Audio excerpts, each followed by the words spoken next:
Howdy, y'all. Welcome to Doobies with Doug. Um, Made it through the storm. No catastrophes. No branches. No ripped tarps. One torn out bungee. No big deal.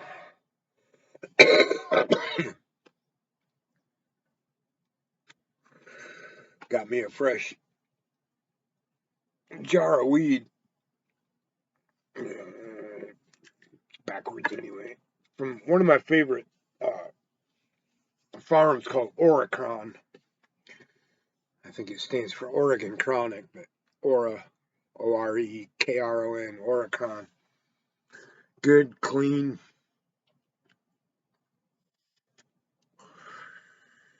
tight nuggets. Smoke good. 28%. Sunday Driver is the name of the strain. Yeah, 28.83% tested. And it's kind of cool, the information they make them put on these jars. Your cultivar license, your store license number, you can track, the store you got it from, and the cultivator by their license number. And then the bigger farms have a name. It tells you THC and CBD content, when it was tested, by what laboratory it was tested, how many grams are in there, who packaged it, when it was harvested. This was harvested October 25th of 2021, which is probably why I bought it for $12.85 for a quarter.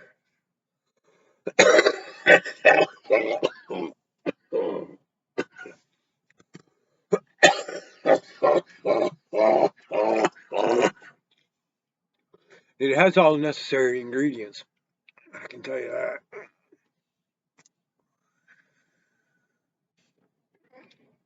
Um, I don't have a smoking buddy here anymore. I had one. Him and I have had a bit of a falling out. He failed to tell me he had been sick for days and didn't mention it until after I was sick. I was sharing joints with him, whatever.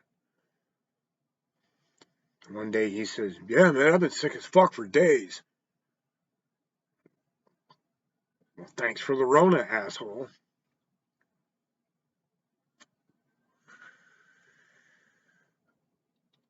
So I smoke alone, which I don't mind, but I also like, you know, sharing headspace, especially stoned headspace. So I guess that's why I make these videos.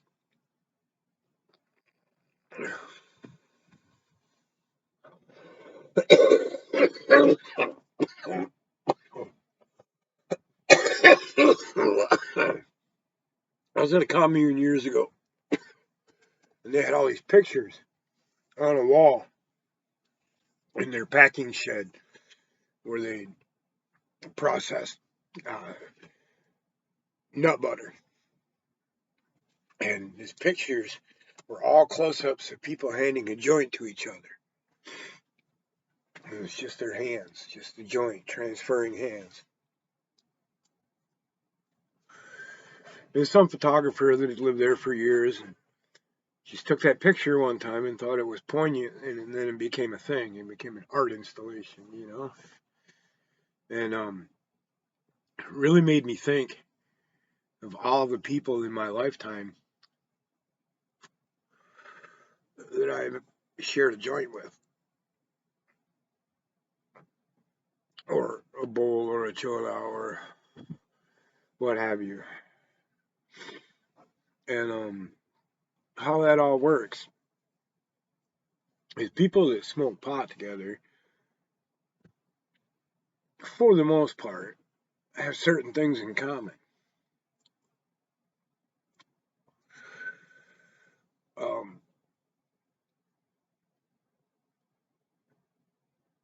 the love of art, an appreciation of art, whether it's music or painting or glass or whatever the art is, you know. Um, but the thing that I'm trying to get at here is that the herb, when shared in a group, tends to bring out those likenesses, those places in us where we're the same.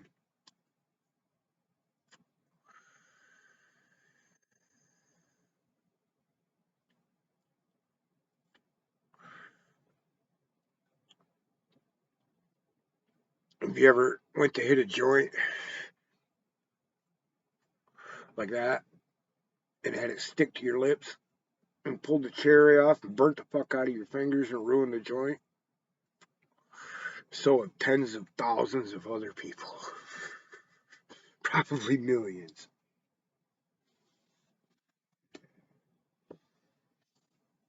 You ever seen somebody cough in the bong, blow the fucking water up through the weed, and blow the nugget out across the room? It's just, I mean, the ritual end of it and the physical end of it is one thing, but pretty much everybody that smokes pot is doing so for different reasons than most people do drugs, or than most reasons people use to do drugs. Weed isn't going to make anything go away. Weed isn't going to shut off anything. Weed is not going to make the pain go away. It's not going to make your stress go away. It's not going. All it's going to do is put you into a headspace where you are in control of what your mind is doing, of how your id is carrying on. And quite frankly, what it does is it, I don't want to say strips away, but it lessens to a great degree this indoctrinal programming of your mind that started before you were born.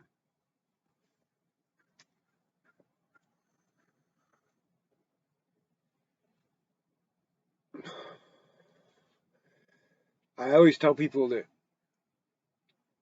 probably my greatest trait in life as a human, my greatest trait is that I'm fucking untrainable and I am fucking unteachable. Not on purpose, not willfully. Shit just don't make sense until I figure out how it makes sense to me. So a lot of the things that I see people struggling with, I never have because I came to my understanding of those things on my own. Um, Probably the biggest one I've watched throughout most of my life is people struggling with their sexuality. Um, as a kid, I got the mayonnaise and white bread Christian whitewashed version of what sexuality was. I got biology and some type of moral guidance, sort of, but no information, no data, nothing I could use to rationalize what I was going through in puberty. So instead of looking to my parents, who were obviously dysfunctional, or any of the other people in my life who I could see with my own two eyes were obviously dysfunctional, I went where I always went, and I went to books, and I read the sutras, not just the Kama Sutra, but many of the sutras, and I read a whole bunch of different things, and I read the biology of it, and I read Jung, and I read and I read and I read and I read and I read and I read and I read until I found the things that helped answer the questions I had.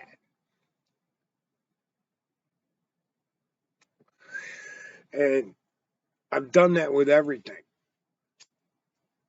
Um, I've had a whole bunch of guitar players tell me that I'm a better guitar player than them.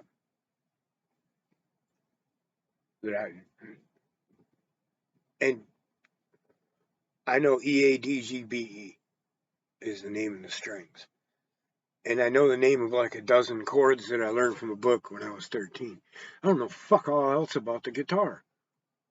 Except when you wiggle your fingers on the strings and move them up and down, they make notes. And songs, melodies are made up of notes.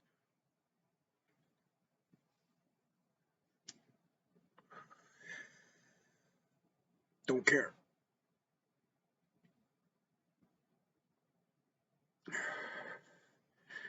And the way that translates is, and the way that translates into this big picture that I'm talking about is, I've never wanted to cover somebody else's song. I've never wanted to play Stairway to Heaven. I've never wanted to play Smoke on the Water for that matter. I just want to make cool sounds with the instrument. I want to make music. And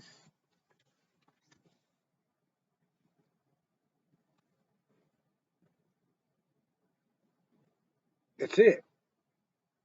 I don't want to be cool. I don't want to be a rock star. I don't want to play free falling. I want to fuck with this thing and learn all the little noises it makes and put them together into something that expresses how I feel.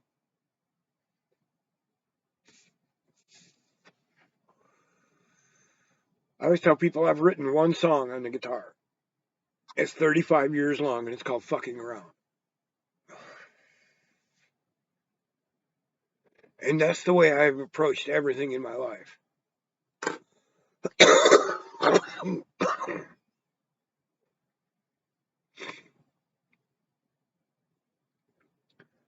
I see no benefit in repeating the mistakes of the past, of my ancestors.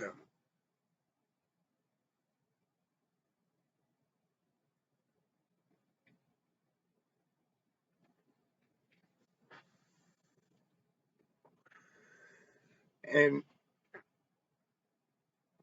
I think all of us, at some level, are all searching for that same thing, to be heard, to have what is in you truly be heard, which is why I use the example of music. Because if I'd come into music from the point of view of I want to play Smoke on the Water or Free Fallin' or Molly Daniel or anything else, nobody would ever have any idea what I sounded like. Because what I sounded like was always going to be what I sounded like, poured through the filter of somebody else's music, somebody else's voice.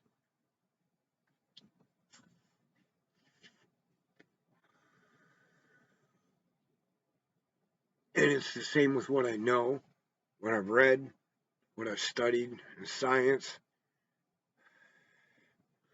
I am alive today because when I read the science of cancer, I did not come to the same conclusions as 99.99% of oncologists or the American Cancer Society or modern medicine. I arrived at a completely different set of conclusions, and I acted upon those conclusions. And I didn't arrive at those conclusions by reading other people's studies. I didn't arrive at those conclusions by digging into other people's science.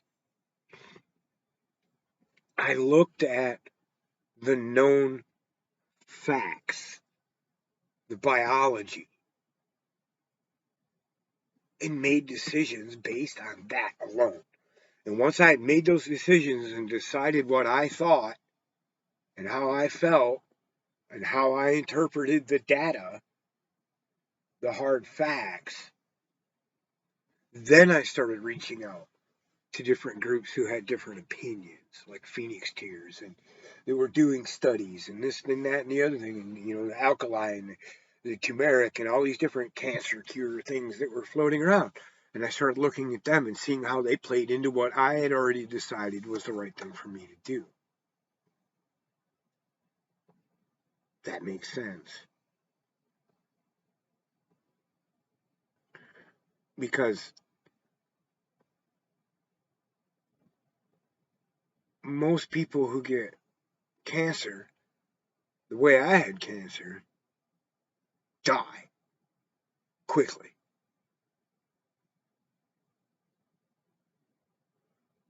Why in the fuck would I listen to anybody who has treated these people who die anyway? Okay? If John McCain's money can't buy him out of fucking glioblastoma, my Obamacare is not going to get it done either. But I never had to go through those steps in my mind because I automatically knew I was going to have to learn everything that I could learn about cancer in order to make a brilliant, illuminated, honest decision about what I needed to do.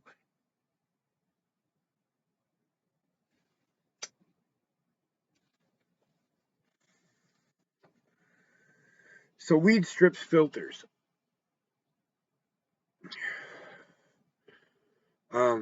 There was an experiment. I forget what kind of scientist it was or what the fuck he was up to. I read it because I thought it was wacky as fuck, but the more I read it, the more sense it made. And it's there's two experiments. One's an experiment, one's a known set of science. It's been well established for years to play into each other. The experiment was they took newly hatched ducks and they fed them around a basketball from the time they were hatched. And duck farmers use this trick to this day. Those baby ducks imprinted upon that basketball as mom. Mom gives food. That must be mom. And to the day they die, those ducks will follow that basketball anywhere you throw it. That's called the impression period. It's a very brief period in ducks. In humans, it's about 5 to 6 years long. It's actually lifelong, but about 90% of it happens in the first 20 days. Okay? By the time a kid's eyes start to focus on you, it's almost over the impression period. So what that kid impresses on, that's going to be their basketball. That's going to be their reality. That's going to be what is. Okay? Really let that sink in and think about it. And then understand that a monarch butterfly can leave Michigan, fly to Tennessee to exactly the tree that it's never seen before, but it's his familial tree, lay eggs. That butterfly's eggs, hatchlings, will metamorphosize, fly to northern Mexico, to its tree, lay eggs, fly to southern Mexico, lay eggs, and do the back. And until their tree goes down, they hit the same tree every time. It's called genetic memory. They have memory of where the tree is, the flight patterns. When they can navigate right to it from their DNA, from their genetic coding. Humans have the same access, but it is destroyed or retarded during the impression period.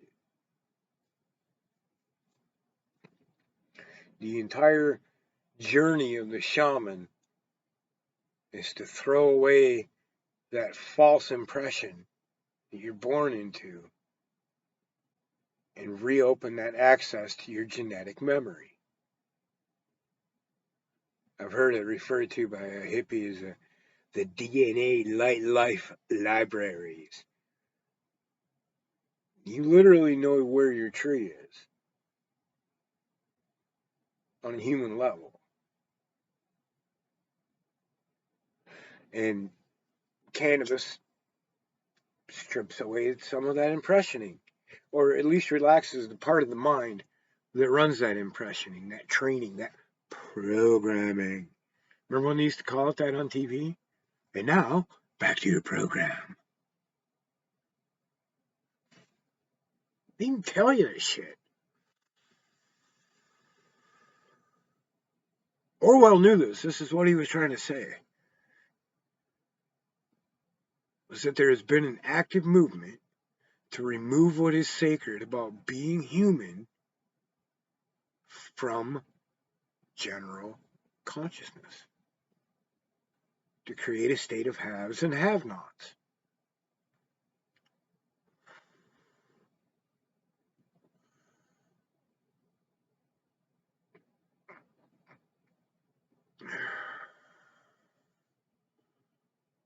And that's why the psychedelic experience is so powerful for so many people, because it strips away that impression programming to some degree. You can never get rid of all of it. And that's why children that are born into this psychedelic space, like the hippie kids at the farm in Tennessee, that are born into this pure intellectual psychedelic space, they just go on to be these incredible fucking human beings. Because they're accessing the memory of their ancestors. They know their tree.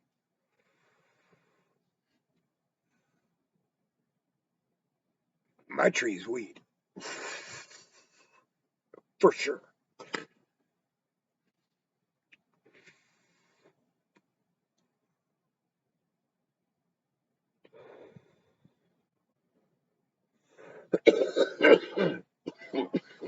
So in a way, the hippies are right. Doing drugs just might save the world. If we can snap out of it and break free of the dream. George Carlin said they call it the American dream because you need to be asleep to believe it.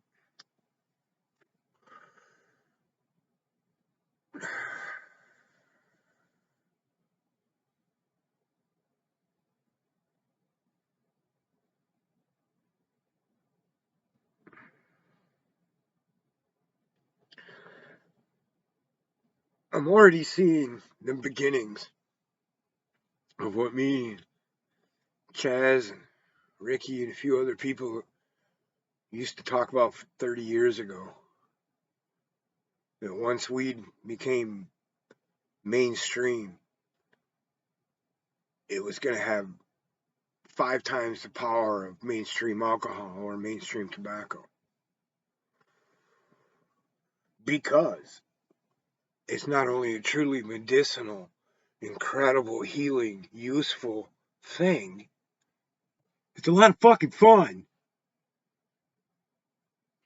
And it doesn't give you a hangover, and it doesn't send you to work sick the next day. It doesn't give you the fucking shakes when you don't have it. It doesn't destroy your brain cells, rot your guts out, fucking eat your nasal cavities. It doesn't make you want to murder anybody. And murder some Twinkies, bro. Murder a fucking pizza. And murder Eddie Gordo on the Xbox all day. But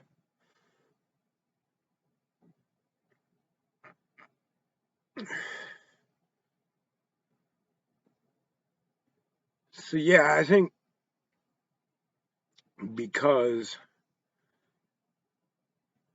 I tend to see the darker side of the world and the state of affairs, not just the darker side, but I see the core issues and am obsessed with just those and just addressing the core issues. That going back through and watching the videos I've posted so far, I just sound angry as fuck, which I am. Anybody who's not angry can fuck off.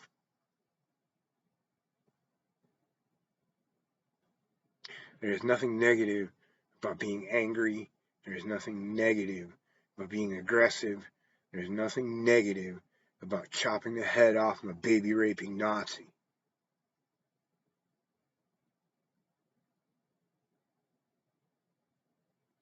There is nothing negative about calling even your own self out on your participation in things you know are fucking evil. In fact, that's where the healing begins. So, Doobies with Dog.